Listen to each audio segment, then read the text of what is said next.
Bonjour à toutes et à tous, bienvenue dans ce flash d'information de la mi-journée. Nous sommes le mardi 18 juin et on commence avec les fortes pluies qui ont balayé le département cette nuit, notamment sur le littoral. 63 mm de cumul sur l'Île-Dieu et 80 mm à Beauvoir-sur-Mer où certaines rues ont été inondées.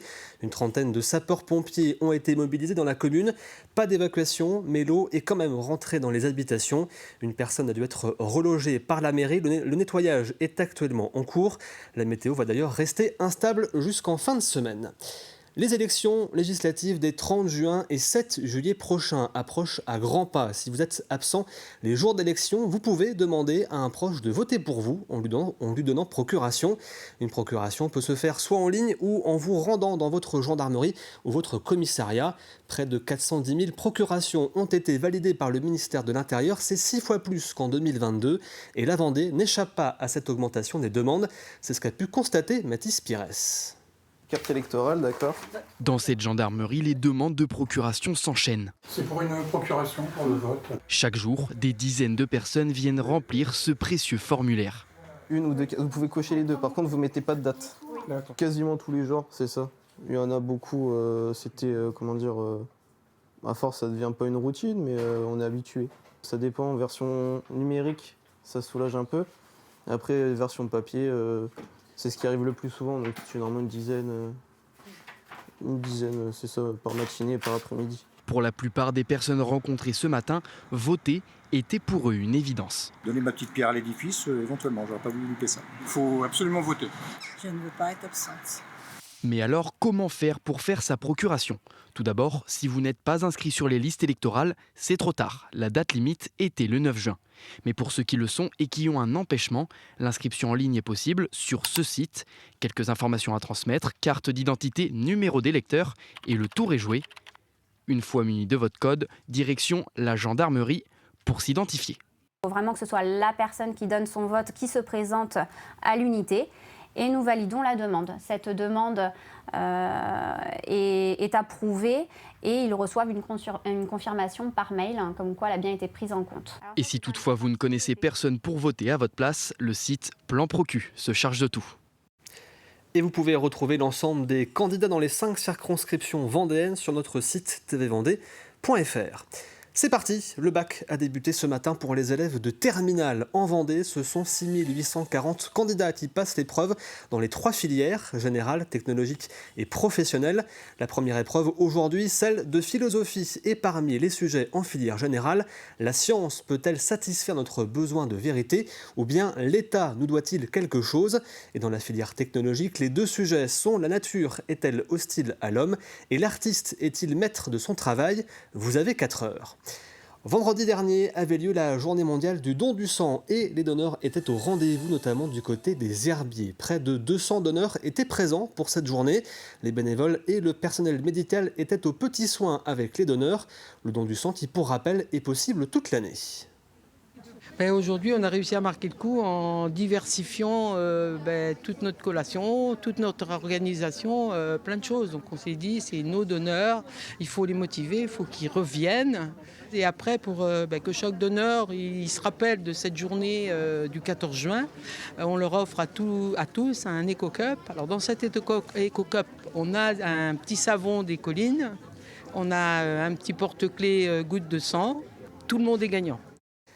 L'Office de tourisme de la Vendée du Sud a invité les hébergeurs touristiques à découvrir ou redécouvrir son territoire. Objectif, permettre à ses propriétaires d'hôtels ou de gîtes ou de chambres d'hôtes de mieux orienter leurs clients.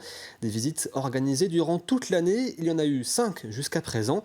Et cette fois-ci, c'est Luçon qui était à l'honneur. Grégoire de Châtillon y a assisté.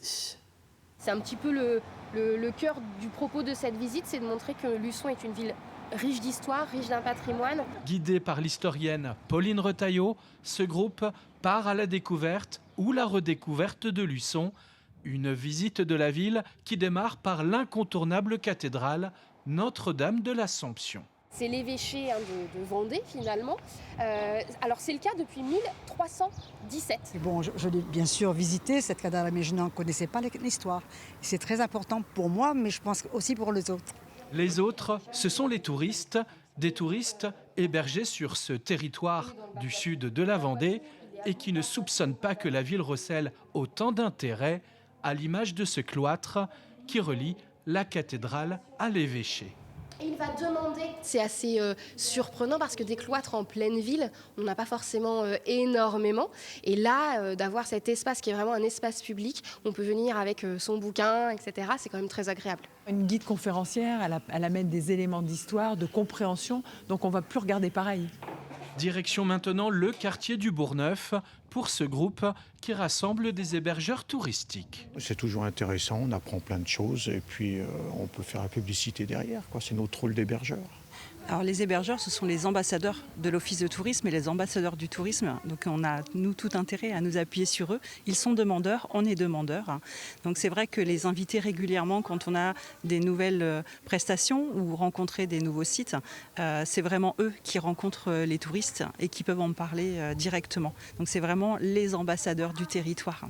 La visite se poursuit au jardin du Maine, le poumon vert de Luçon, cité parmi les plus beaux jardins de France. C'est magique et il y a toute une partie qui n'a pas changé, que moi j'ai connue il y a presque 70 ans, donc qui n'a pas changé, c'est extraordinaire. Ce qui est extraordinaire aussi, c'est cet ancien château d'eau de style art décoratif.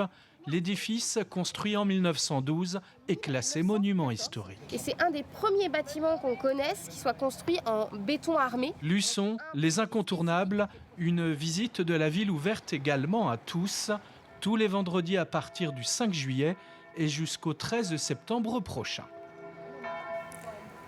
De nouveaux habitants surprenants se sont installés dans la commune du Tablier. Ce sont des épouvantails créés par les habitants eux-mêmes. Objectif, donner de la couleur et animer le centre-bourg. Une initiative de l'association Les Rendez-vous de la Grange. Dans quelques semaines, les épouvantails seront tous rassemblés pour une exposition. Nous y reviendrons ce soir. Un point sur la météo de cet après-midi pour finir. Le temps restera couvert sur l'ensemble de la Vendée. Mais normalement, pas de pluie. Côté température, il fera 19 à 20 degrés sur le littoral, 22 à La Roche-sur-Yon ou encore 23 à Fontenay-le-Comte. C'est la fin de cette édition. Merci de l'avoir suivi. Je vous retrouve à 18h pour un nouveau point sur l'actualité. Bonne journée devant TV Vendée.